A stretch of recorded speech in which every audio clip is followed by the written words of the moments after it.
Okay, so good morning and welcome to NAMM 2013. We're here at the Avid booth and I'm going to take you through a quick demo of Sibelius NAMM, some of the kind of new features and new cool stuff that we've added into the Premier scoring platform. So first thing I'm going to do is just take you through creating a really basic score. We'll add some chords from the MIDI keyboard and we'll do some of the automated features and processes that make this the Premier scoring platform. So the first thing I'm going to do is go over into Quick Start, grab a few guys, and if you have any questions, we'll take them at the end. I will dig Rosanna out if you really want to see it. Okay, so we're going to start off with a new score. Now, the cool thing about Sibelius NAMM is we have even more manuscript papers than ever before. Concert band, marching band, string, quartet, brass trio, there's hundreds of them. But I want to start off with a blank manuscript. And not importing your own pages. I can help you. He's doing a video. So what we're going to do is start off with a blank manuscript paper. So over here on the right hand side we now have the setup options for different aspects of our score, the way it's going to look. We've got to start somewhere. Any of these aspects we can change as we go along. It's a great place to start in the Quick Start menu. So paper size, either portrait or landscape. Our house style. Now the house style is kind of like the fonts and the text files, the text formats that go into making the score look really cool. So it could be kind of jazz handwritten page or a kind of more printed, kind of more reprise style. I can also add some instruments. So I'm going to add a piano, starters, and I'm going to look for flute. So there's flute, and I'm going to add that. And we'll start with those two for now. I can change the order if I want to, but that's fine for now. So, time signature, I'm going to stick with 4/4. I can have, if I want to, any number of really weird configurations. If I want to, I can have up to 128/64. Not that common these days, but hey. Okay, so stick with 4/4.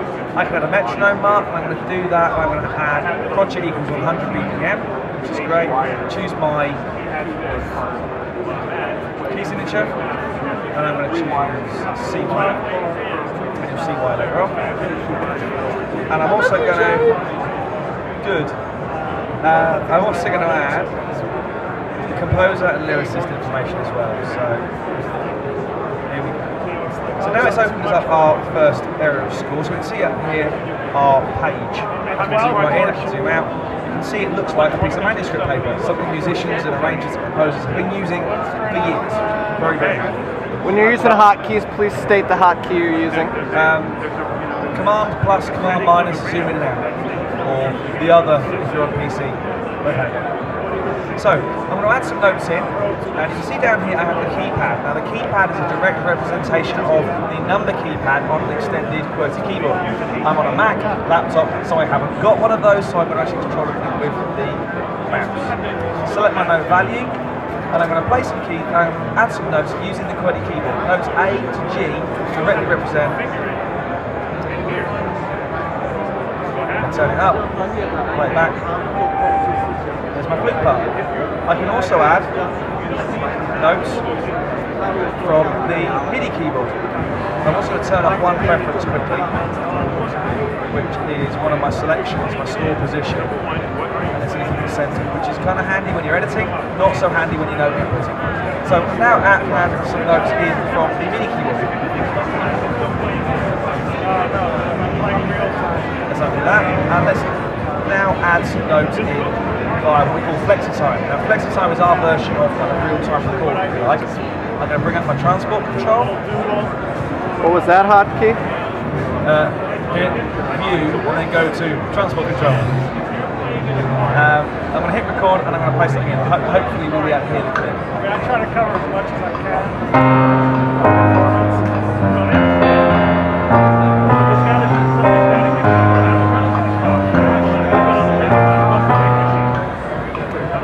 Okay, so we've got some notes in from real-time playback input via FlexiTime.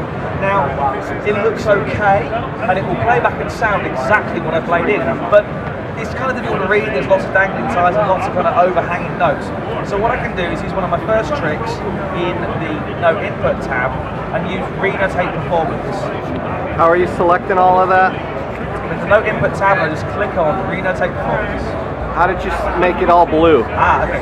So selection, click the first save, hold down shift, click the last one that I want to deal with. May as well go through the 1 click, 2 click, 3 click thing. Oh yeah, here we go. So read-take performance. Now I'm going to have triplets engaged, and I'm going to select 8 notes. I don't think I'm picking anything more complicated than that. And it's going to go away and it's going to tidy up my score and do quite a good job. The next thing I want to add is some chord symbols to that. So I'm going to go into text, let my text driven menu, and go to plugins. Now you can see here I have add chord symbols, and what that will do is it will add a chord symbol according to these rules. I think it's every quarter note or crotchet. And it's going to go back. If I zoom right in, you can see I've added the chord symbols, which is really handy. If I want to, I can go the other way on that now and create some notes from those chord symbols using the Realize Chord Symbol plugin.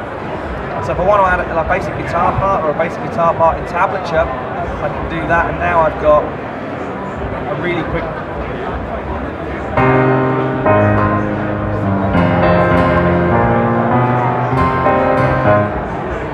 So I'm starting to put my chords together pretty quickly. So onto my mixer, and I'm going to pull the acoustic guitar part down a little bit because it's a little bit on the loud side.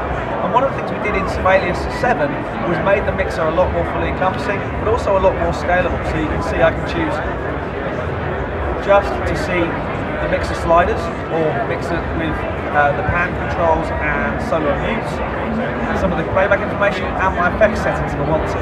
And the letter M hides and shows the mixer.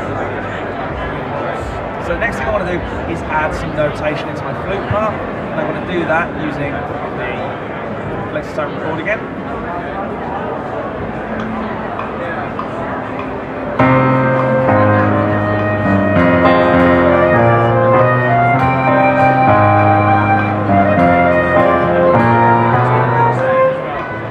Cool, there's a few interesting blue ones in there. The first thing I'm going to do is again use read-take performance. Go to input tab, read-take. There we go, that's tidied that up fairly reasonably. Let's just get rid of those. Let's get rid of that one. Now the next thing I want to do is start actually looking at transposing instruments. So if I hit the letter I, it brings up that same instruments and staves dialogue which I used to start creating the score. So I'm going to have a look for, let's have an alto saxophone and a tenor saxophone. So something in E flat and something in B flat. Now, really good trick, single click selects the bar, double click selects the stave that I'm working on, triple click selects the entire instrument part. And if I hold down the Alt key, click, I can copy that data directly across into those other instruments without having to use copy and paste. Now, first thing you'll notice here is that I have some different coloured note heads. Now a red note head, or a dark red note head, indicates that this is in a more professional range. So basically, don't give this piece to day one, week one tenor sax players, because they won't probably be able to play those notes. Bright red notes indicate that this note is not possible on this instrument. Now, everything you're hearing thus far has been sample playback. We'll talk about playback a little bit in a minute. But someone said to me the other day, why can't I hear bright red notes? Well, they're based on samples, and if the instrument can't play that note, we can't sample it. So often when you're playing really low down on a flute patch, there's no way you're going to hear it. It'll make the notes because that's just MIDI data, but there's no way you'll hear those playback sounds. Okay, so I can get around that, triple click, hold down Command, down arrow, and that drops me down the octave. So now when I play back, okay.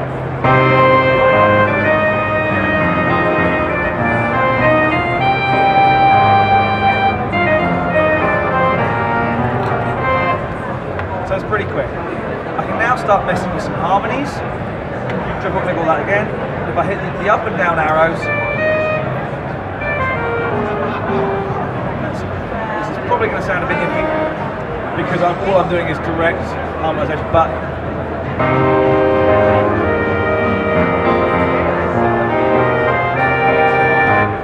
with a bit of correction, it's probably going to sound okay. Right, next thing I want to do is add a drum part to that. Now I could sit there with my MIDI keyboard and kind of play in the drums, but that's pretty unnatural and looks ridiculous when I stand there doing this. So what I'm going to do is add a drum part from one of our plugins. So again, no input, plugins, and I can go to add drum pad. Now it's going to give me some options. I don't really want any of those in this particular case. Let's pick a track, straight 8 will do. Okay. It's going to add me a drum part. Now if I want to, it's not normally convention to have your drum line bang in the middle of your score.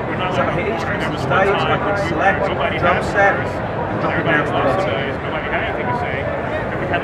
Play that back.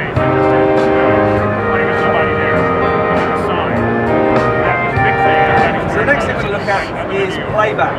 Now, Sibelius ships out of the box with a 32GB sound life based on sampled sounds. You're not hearing anything synthesized, it's all based on samples.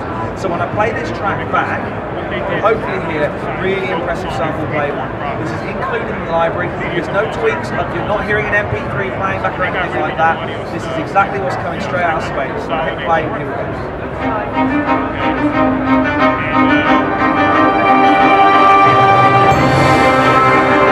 What I'd like to do is just show you a way you can hook these two together using a protocol called Rewind.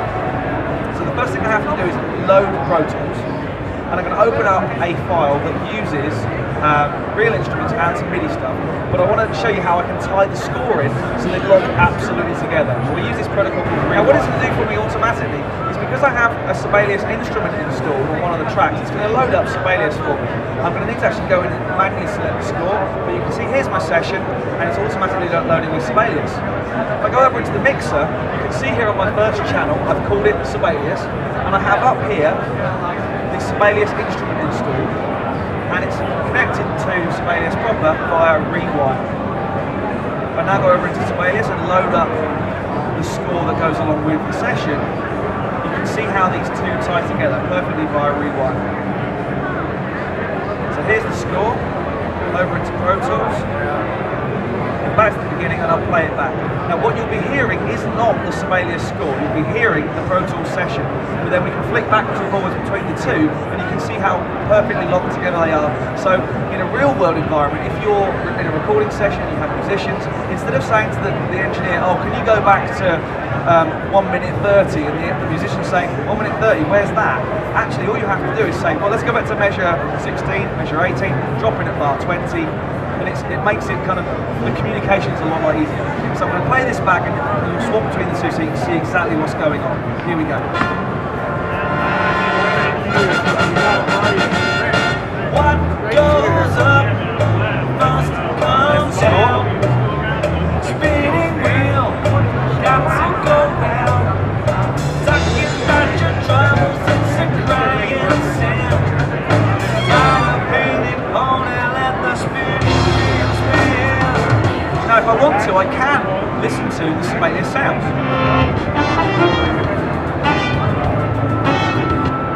But the band sounds kind of better, I think. And it's still running perfectly in sync. If I want to stop and I want to jump in somewhere else, the two are still locked perfectly together.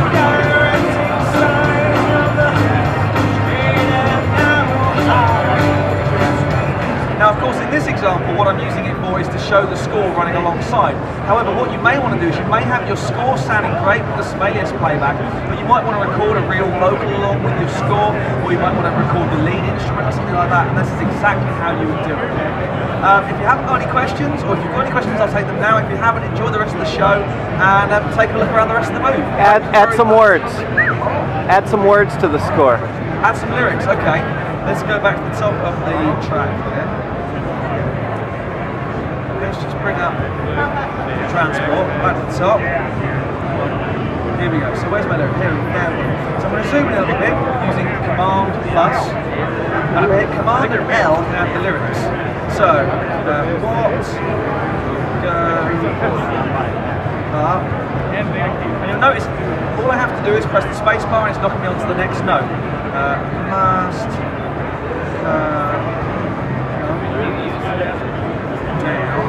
Now, you'll notice here, when I get a clash, until I hit the space bar and knock onto the next note, you'll notice that it's all starting to line up perfectly. As soon as I hit the next note, we'll go back, line things up appropriately. And I can go on and do that for the entire score. Beautiful. Thank you, James. Thank you very much. I've been James, and enjoy the rest of the show.